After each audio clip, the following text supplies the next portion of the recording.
I'm Julie Hassan. Welcome to Everyday Dish.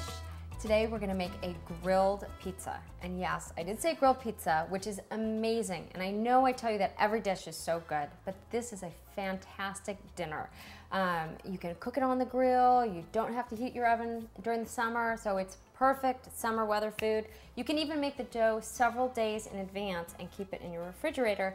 And then that way, when you come home from work, it's quicker than ordering pizza out. So easy, and I'm gonna show you how to make it. So let's get started, because it's kind of a little bit involved, but very easy to make. So let's make the dough first. We have right here in this measuring cup, active dry yeast that I have put in hot water with a little pinch of sugar, and you want it foamy like that. The reason, you just wanna make sure that it's working, that it's active, hence active dry yeast. So we have that in a measuring cup. What we're gonna do, we're gonna add our dry ingredients first to the mixer. You can make this in a food processor and by hand as well. So let's put that in. And the recipe, not to worry, it's on everydaydish.tv, so you can find it there. We have our all-purpose flour, our salt, and I like to use sea salt for that. A little bit of brown sugar. You could also use just organic sugar, white sugar, a little agave syrup. It's about a tablespoon. We're gonna put the lid on and mix this together briefly. Basically what you want to do, you're just mixing the salt and the sugar around. Then what we're going to do, we're going to add our wet ingredients. So we have water, which is cool water. We have our active yeast in the small amount of water, the hot water. You'll read the recipe. Okay, so we have that here. You want to scrape as much as you can into there, because that's what helps the pizza dough rise. And then we need a tablespoon of olive oil.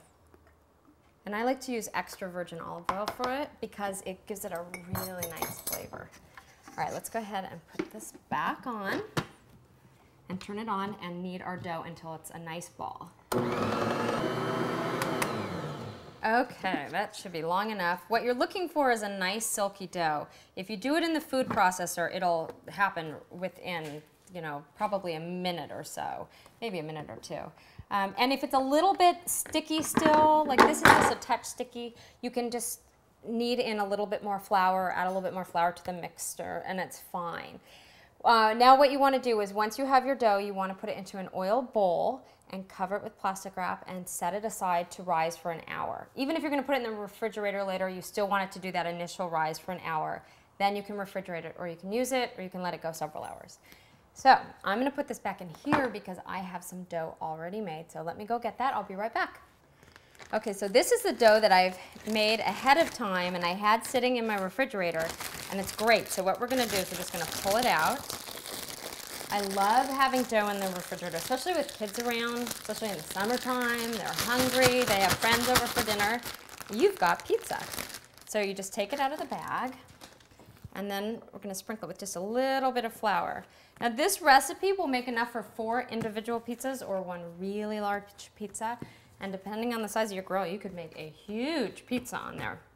So now what I'm going to do, I'm going to divide this, and I'm going to make just 1 pizza to show you.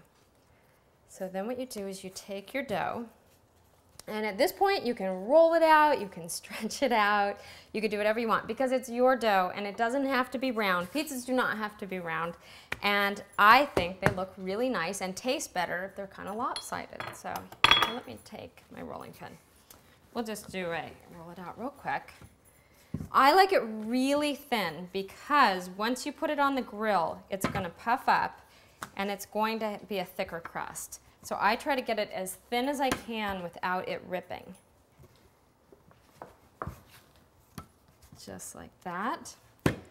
Okay, so now what we want to do, now that we have our pizza, see, not round, is you're going to want to put it on a baking sheet that's lined with parchment paper and some coarsely ground cornmeal.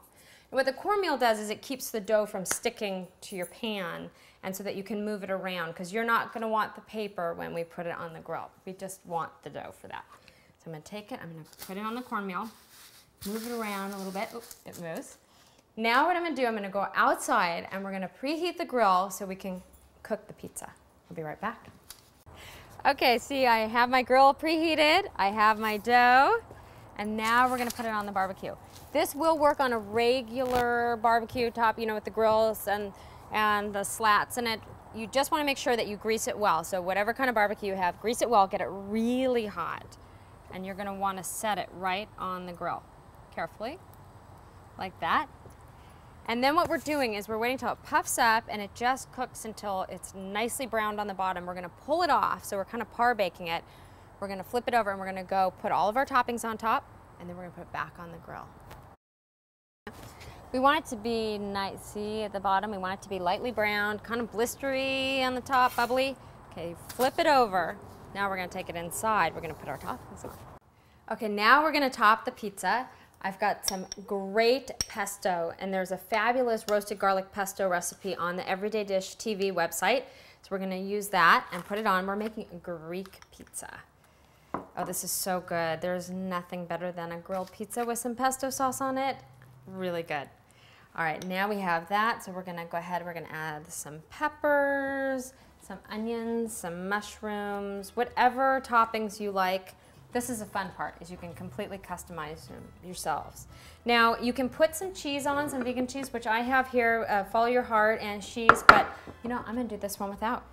So let me put that, load it up with some onions, because hey, if you're all eating onions, doesn't matter. Same with garlic, I think the same rule applies. Okay, olives, put those all over, sun-dried tomatoes, sprinkle a few of those. This looks great. All right, a few more peppers.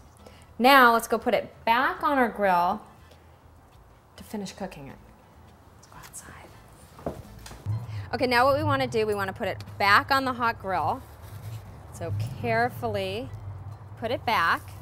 This is where you want, this is when you want to cover it, because it's an oven effect here. So no matter what kind of grill you have, put the cover on, make sure it's like medium high, and cook it until the toppings are all melted and softened. So let's just wait here.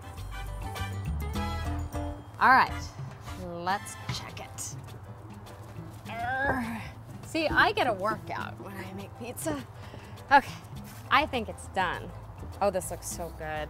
I'm telling you, there is nothing like the flavor of BBQ'd pizzas. And I'm telling you, you have to go make them soon. And have parties, have lots of pizza parties, because people love them. Anyways, I'm Julie Hassan. Thanks so much for joining me. And for this recipe and other fabulous recipes, many other fabulous recipes, please visit everydaydish.tv. I'll see you soon. Bye-bye.